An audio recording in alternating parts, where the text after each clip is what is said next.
The 17 News at Sunrise podcast is brought to you by Clinica Sierra Vista.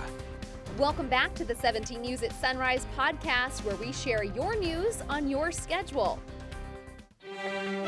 Working in the spirit of the Golden Empire, this is 17 News at Sunrise. Good morning to you. It is 5 a.m. Thanks for waking up with us. I'm Maddie Jansen alongside Alex Fisher on this Tuesday morning. This morning, parents are concerned about what's being done to tackle the fentanyl crisis in Kern County after several opioid overdoses on school campuses this year. Kern High School District trustees held a meeting last night to discuss these concerns about fentanyl on campus. The issue came to light about 2 weeks ago when several students overdosed at North High School, and North's principal confirmed fentanyl was in fact on campus.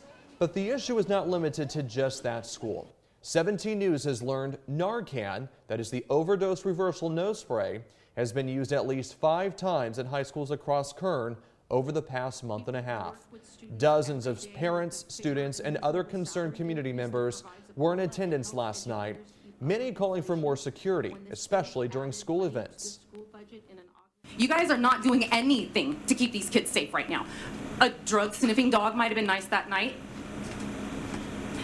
Random drug-sniffing dogs maybe on campus. Lock the gates before school. Thank God they had the presence of mind to call Highland High School. KHSD Police Chief Ed Coleman says all of his officers and school nurses carry Narcan.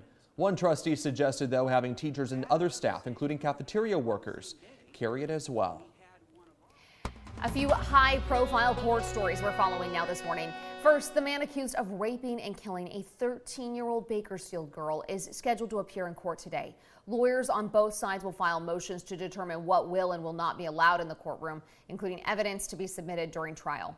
Patricia Alatorre was initially reported as a runaway in July of 2020, but a neighbor's doorbell camera captured her getting into a white pickup. Detectives found conversations on her Instagram account between her and a man demanding she meet him. The man, later identified as Armando Cruz, threatened to post inappropriate photos of her online. Cruz was eventually arrested in Inglewood, and court documents show he described in detail how he strangled the teen and disposed of her body. He's charged with murder, rape, and 9 other felonies. Cruz could face the death penalty if convicted. Also this morning, a Tehachapi woman charged with killing her ex-husband will face a jury as her trial is set to begin. Back in June 2019, Wendy Howard told police she shot Kelly Pitts in self-defense during an argument over his alleged molestation of her teenage daughter. Howard is charged with first-degree murder and faces up to 50 years to life in prison if convicted. Defense attorney Tony Lidgett and prosecutor Eric Smith have both said the trial could last about 20 days. Opening statements are expected later this morning. Meantime, the Kristen Smart murder trial, a case that has captivated the nation, could soon be wrapping up. Jurors heard closing arguments yesterday in the trial of Paul Flores, a former classmate of Cal Poly student Kristen Smart, and the man accused of killing her. Flores was the last known person to have been with the 19-year-old before she disappeared in 1996. Prosecutors allege Flores killed Smart in his dorm room while trying to rape her. Closing arguments for his father, Ruben Flores, are also set for this morning. He's accused of helping his son hide Smart's body. Her remains have never been found. Also today, a man arrested for allegedly assaulting a Bakersfield firefighter will face a judge. The alleged assault happened Sunday afternoon. City firefighters responded to a possible overdose on Pacheco Road near Eve Street. And when fire crews arrived to help the man, police say he assaulted one of them before pulling out a rifle and making threatening statements. That rifle was later determined to be a pellet gun. Police identified the suspect as 28-year-old John Luna.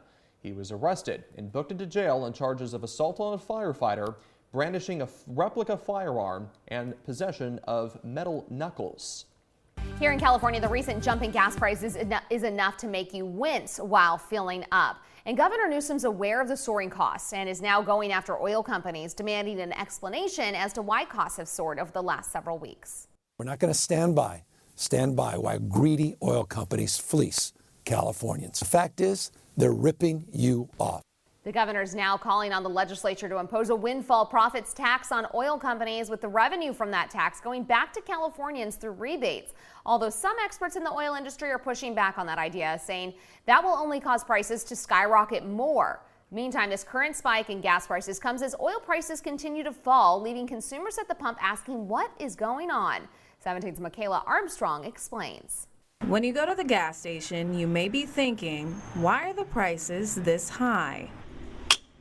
There might be a lot of answers to the question, but AAA says refineries are to blame for the recent increase. The problem is our local refineries, and until we get those refineries back up to full operation, the prices will likely remain volatile.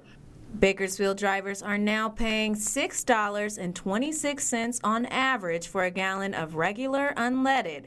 That is 63 cents higher than a week ago, 95 cents higher than a month ago, and about $1.89 higher than last year. Shoup says planned and unplanned maintenance at refineries are driving that price up. And typically, the refineries will do their planned maintenance in the springtime before the busy summer driving season. But this year, because of the high prices earlier in the year, refineries just kept operating at near full capacity. Shoup says this caused refineries to go offline to start maintenance in September or have unexpected maintenance issues like flaring. But as the prices increase almost overnight, residents want relief. A lot of people are just trying to get to work, and the gas prices are just really high, so a lot of people are struggling, you know, because I gotta pay my brother for a ride, and for the gas, it's pretty expensive. It's like more than 80 or 90 bucks a week. It's really frustrating, but I still have to go to work and get my kids to school, and so it's a necessity, but it is very frustrating. However, Shoup says there may be no immediate relief in sight, and drivers can still expect to see some high pump prices. Meantime, our website, kget.com, tracks the lowest prices in the Bakersfield area thanks to GasBuddy.com. Today, the lowest price is $5.47, and you can find that at Gas for Less on H Street in central Bakersfield. Those prices change often, so check them out on our website, kget.com, and click the traffic section to find them. And one of the ways to reduce costs is to carpool. It is also good for the environment, and that's the idea behind Rideshare Week. It is an annual statewide campaign urging commuters to share rides and use public transit. The overall goal is to cut down on greenhouse emissions and improve air quality. Commute Kern is partnering with Golden Empire Transit and Kern Transit today for its annual Transit Tuesday event. The event will be held at Downtown Depot starting at 7 o'clock this morning. Snacks will be provided. 17 News is your local election headquarters, and abortion has been a hot-button topic in American politics for decades. But the Supreme Court's decision overturning Roe v. Wade this summer gave the fight new life just before November's midterm. 17's political reporter Maddie Gannon has more on what this means for our most competitive congressional race here in the Valley.